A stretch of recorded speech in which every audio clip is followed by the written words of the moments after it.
Bonjour tout le monde, j'espère que vous allez bien. Aujourd'hui, donc, on s'excuse pour l'absence. Aujourd'hui, nous allons faire la première partie sur les bryophytes. Donc, elle comprend uniquement les caractères généraux des bryophytes. Alors, les embryophytes ou plantes terrestres, ce sont des plantes terrestres. Ils constituent un groupe monophylétique de la lignée verte. Donc le caractère qui a donné le nom au groupe, le clade, est la présence d'un embryon. On voit qu'ils sont ce sont des chloropiontes, ce sont des espèces qui sont chlorophylliennes. Ce sont des plantes terrestres, des organismes eucaryotes chlorophyllien, pluricellulaires et ils sont fixés. C'est un groupe monophylétique. La présence d'embryons est un caractère qui a donné le nom à ce groupe de plantes. On remarque ici que chez les embryophytes, ou bien chez les bryophytes, c'est le premier groupe de plantes qui a la particularité d'avoir un embryon.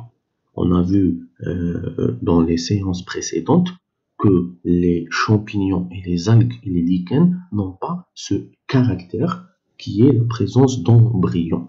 Alors que les bryophytes, c'est le premier, ce sont les premières espèces qui ont pu coloniser la surface terrestre et qui ont cette particularité ou ce caractère qui est la présence d'embryons. C'est pour cette raison qu'on les appelle embryophytes.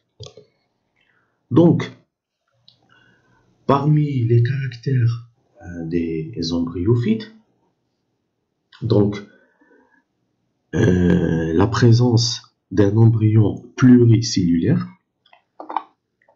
qui se nourrit aux dépens de la plante mère. On a aussi la présence d'une bande pré-prophasique.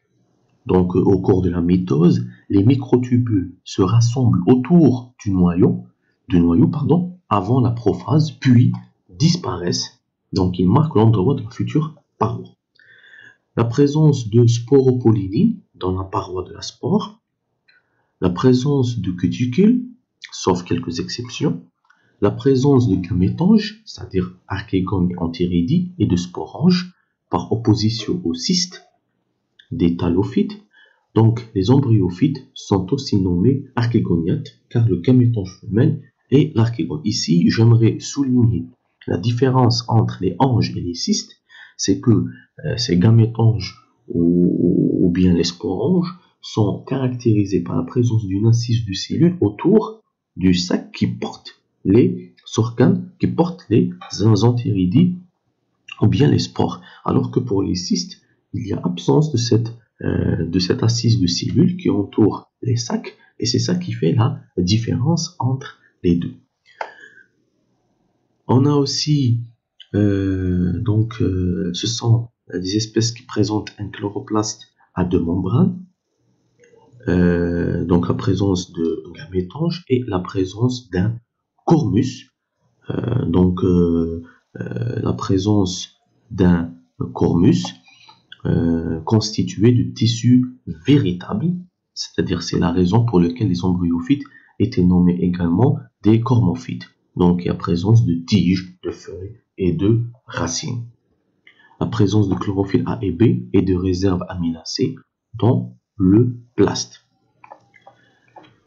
Donc, on voit ici sur l'arbre phylogénétique des embryophytes, on voit, donc on a les bryophytes au sens large, ils comprennent les marcantiophytes, ils comprennent les anthocératophytes et ils comportent les bryophytes. Donc, pour les bryophytes, ce sont des hémitrachéophytes, c'est-à-dire qui ne possèdent pas de véritable tissu conducteur, ils sont à moitié hémitrachéophytes, et ils sont aussi des stomatophytes, ça veut dire qu'il y a présence de stomates sur toute la surface, sur toute la surface de l'appareil végétatif du végétal. Pour l'appareil végétatif, il est nommé cormus, mais il est incomplet car dépourvu de racines, il porte des rhizoïdes. Donc la morphologie est variable chez les 3 taxons qu'on vient de citer.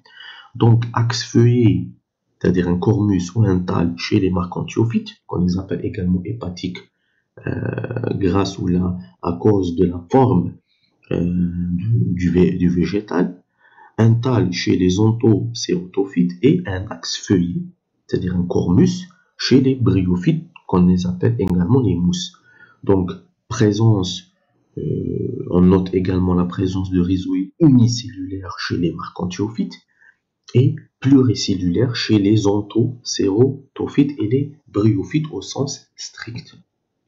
Pour la reproduction, donc la reproduction se fait par voie sexuée ou asexuée.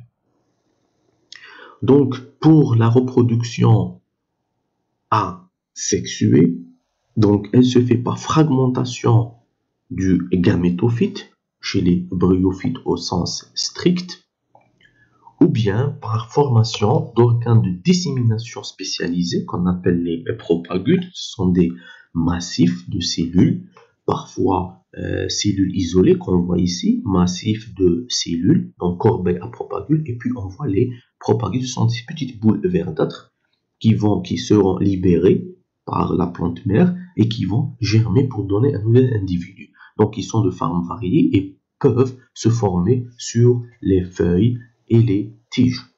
Voilà. Donc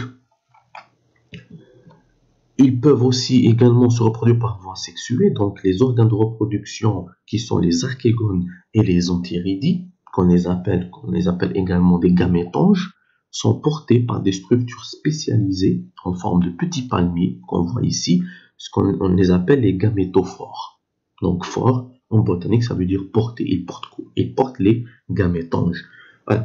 Donc on voit ici, sur cette figure, on voit les anthéridies qui portent les entérozoïdes qui sont immatures à l'intérieur. Et ici, nous avons l'archégone. On voit l'oosphère qui est à l'intérieur de cet archégone. Donc, on termine par les caractères biologiques. Donc, l'une des caractéristiques les plus importantes de ce groupe de plantes est l'absorption de l'eau par toute la surface de l'appareil végétatif, c'est-à-dire la tige, la feuille, ce qui entraîne aussi un dessèchement rapide de la plante. On parle à ce niveau-là d'une reviviscence, c'est-à-dire une résistance à un dessèchement temporaire, et l'individu reprend vie très rapidement lors du retour des conditions favorables. Voilà, donc on termine cette première partie. On a illustré les caractères généraux les plus importants de ces bryophytes. Notez également que c'est un résumé, non pas un cours. Donc, pour la partie numéro 2, on va détailler chaque taxon chaque taxon des 3 qui constituent les bryophytes au sens large. Sur cela, je vous dis prenez soin de vous et on va se revoir la prochaine fois pour parler de la deuxième partie de ces bryophytes. Bye bye.